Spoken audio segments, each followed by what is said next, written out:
Good morning, good afternoon, good evening, YouTubers. This is Cherry Diamond with How to Get Out of Babylon. Well, whoever's listening to this, we made it through winter, made it through the scam, dummick, and all the Nazi crap going on. But anyway, hey, there's 10 acres here for sale. Well, I don't know if it's for sale, but whatever. But there's power lines on two sides of it, two ends of it. It's a very narrow piece of land. 10 acres is narrow to start with, but it also has a road on part of it, so which means it gives you total access on three sides. So I'm wanting to buy this and start building tiny homes. We'll call them, we can call this place Hobbitville, Hobbiton. Do some underground homes here. Very easy to do here because it's fairly level. I'll drive through and give you the terrain, idea on the terrain. Let me turn this. The shredding you see here is from a forest mulcher skid steer where they went through and cleared the lines, so that's why it looks so pretty straight and narrow down there through to the other end. So there's a road on the west side, there's a road on the east side, and a road on the north side. So it's wide open for development if we can buy it. I know the lady wants way too much money for it. Wants like 3 to 4 or 5, maybe 10 times what it's worth, but Bill was looking at a tiny home near West Plains. I kid you not. 2 acres, get me a tiny home. $150,000, I think he said it was. So with my sons and Bill and all the help we have around here, we could build homes here and have a little village, Hobbiton, Diamondville, Billville, Childsburg. So it's almost the whole thing is probably pretty much level. You can see the terrain's going to kind of follow the road, so it's going to be a little bump here and a little bump up, and then gradually going uphill to the other end. You could have it surveyed and figured out. I want to get in there and actually look at it and see. There's some rock, which is nice, good for doing cob houses and cordwood houses. My hand's cold. Got gloves on though. Got me some nice leather gloves with lining, Kevlar lining, cut proof. There we go. Sorry about that. Too bad, so sad. I could have paused it, but I didn't. I can steer better with my right hand than my left hand. The left side is not as good as my right side no more. You can see the tracks there of the skid loader when it came through. I saw it driving through and I wondered what, I thought maybe the neighbors had borrowed one or rented one, but no, it was the power company clearing. If you see the trees, they're mostly little stuff, a lot of little stuff. Scraggly, junky looking. This has been logged out. A guy bought 25 acres and logged the whole 40 illegally. He was a criminal and he went to jail and stuff, and he's no longer around, but that's what happened. So there's cedar trees would be good. There's some cedar trees, not a lot of them. It's not a cedar forest, which is good too. That would be kind of a detriment. I'm guessing probably about to where you see those two curved tree here. Let me see if I can get you to see that one. That curved tree, I think that's about how wide the property is. Not very wide. I'm going to figure that out too. It's just, I need to find that out. So there's a nice little cedar tree, beautiful little cedar tree. Cedar trees are nice, they give you shade. They give you beauty in the wintertime, so you look out your window, you see green, It's not fun to look at bleak, dismal, brown, dead all winter long. Seeing some green is nice. So I'm going to look through here for cedar trees. I want to walk into it too sometime. I probably made brooks. I'm thinking about making some roads in and driving into it. Just as a course, because sometimes it's going to happen. What I'm seeing happen is this. The Father's been doing things in people's lives, and it's been very difficult for most of the remnant. And one of my subscribers said, "Why does the remnant seem to be going through hell, or just constantly under attack?" Well, because they need to be purified. You purify, heat stuff up, and the gold is cleansed. It's all the stuff's burned up. The bad stuff's burned up, and then the other stuff floats to the top, and you get it off of there. And let me ask you this question. Maybe somebody's going to know this when I ask you this, but see, I'm going uphill here, so that's a beautiful place for a house. Oh yeah, beautiful. There's quite a drop off on the side of that. I can see it. You can't. I'll show you that sometime.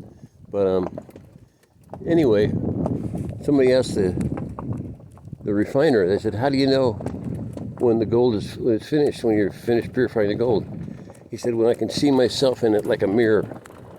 So if you're a remnant, you've been under a lot of heat, a lot of stress, a lot of pressure. You're becoming gold and you're becoming diamonds. And it's about time for that all to start shining and be brought ready to reflect our Father's image. So that's what's happening. And what I'm seeing, the reason I'm so excited about that is because I'm seeing people being forced to do what I've felt was the right thing to do for a long time. People that are sick have to build a clean, small, tiny home and get out of debt. Have it be out of debt.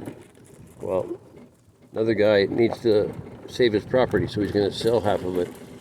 And he's built cabins and stuff, so he can do that. He can sell a 2-acre lot with a house on it for $150,000, which is about what he's got in his property.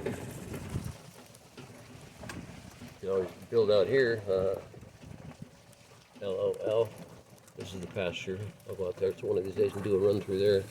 I went out yesterday, and it wasn't that cold, as cold as it is right now. But I went out yesterday in the pasture with the golf cart to kind of look it over and see how much wood was out there still. And I was very tired from just being sick for 2 or 3 weeks. And just dragging, not eating anything for about 4 days. Just didn't feel like eating anything. So I went on the pasture and I looked around and I found a few, I got to pick that piece of wood up and that piece of wood. Not a lot. That could be a rocket stove. And then I got it stuck. Got the golf cart buried to the hubs, and I had to get out. I had to dig. I had to rake. I had to use my traction mats in back, which are, if you can see those, I don't know, little orange things. Those are traction mats. I had to use those twice. I had to reposition them, one of them twice. And I got clear and that just started spinning again and dug in again. So I had to dig it out of the mud with a rake and reposition it and got out. So I was very exhausted, very tired. I was really concerned about my heart condition. I have not been doing exercising for several days. The whole time I've been sick, I haven't been exercising. So I'm not in optimal condition, let's put it that way. So I had that run of interesting, fun adventure. I didn't die, So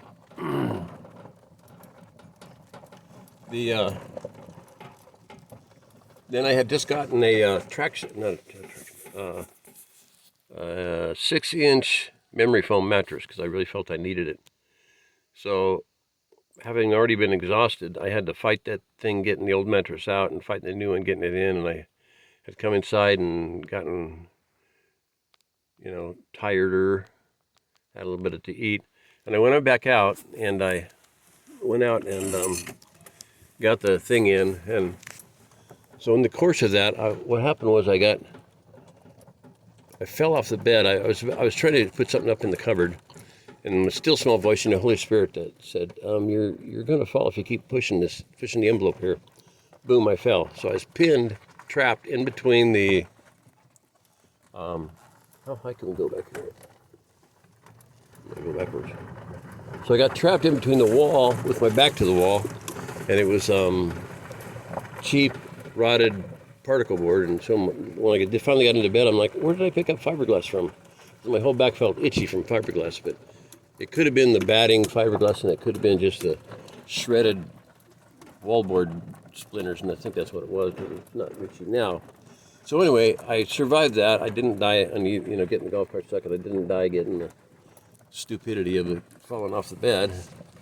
It took me about an hour to get out, and I was like, it's getting colder, and I'm going to start coughing, and then I'm not going to be, not going to be in a good shape. So it took me about an hour to think about it and, inchworm myself and twist myself around. So anyway, I'm going to just shut up. But I see a lot of good things happening, so I'm going to upload this maybe tonight.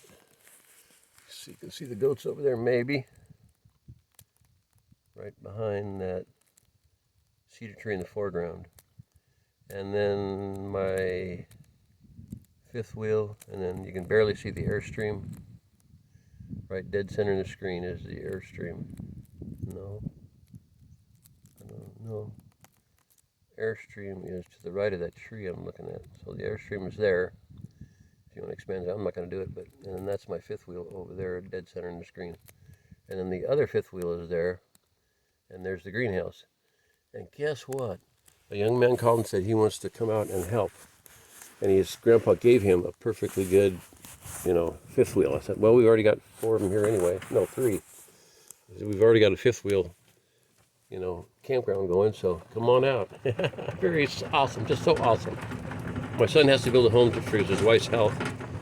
And so they're going to build a tiny home or buy one, and make it clean and safe and have vermiculture toilet system. Worms. I mean, that is so awesome. I've wanted to do that for 15 years, maybe 20 years. First time I read about Human Manure Handbook, and then I read about worm composting, and that's the way to go, baby. So they're going to do that, and he's in construction, so they can do them, they can build them, and they can, have them be for sale. Do spec homes. Okay, I'm going to shut up here. Get my glove off.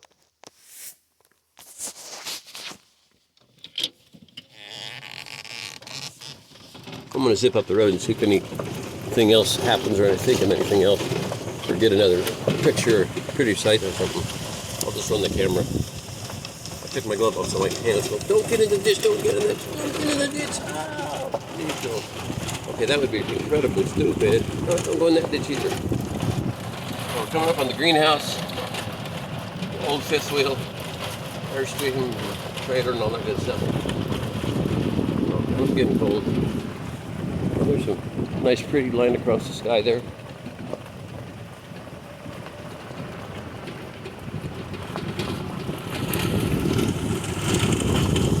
Goats might still be up here. I don't know. Some of them should be up here.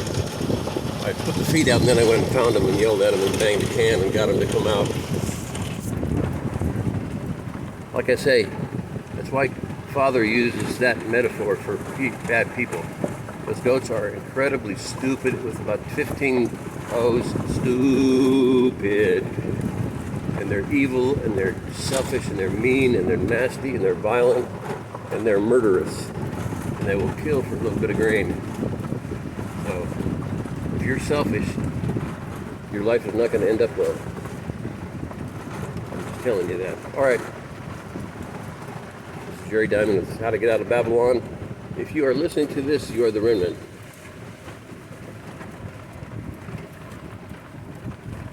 The times they are changing. I'm going to get a herbal, 100% non-GMO, gluten-free cigar, so I can chomp on it and say, I love it when a plan comes together. There's a couple stupid goats. Stupid goats. To my hands. Good night. Bye-bye.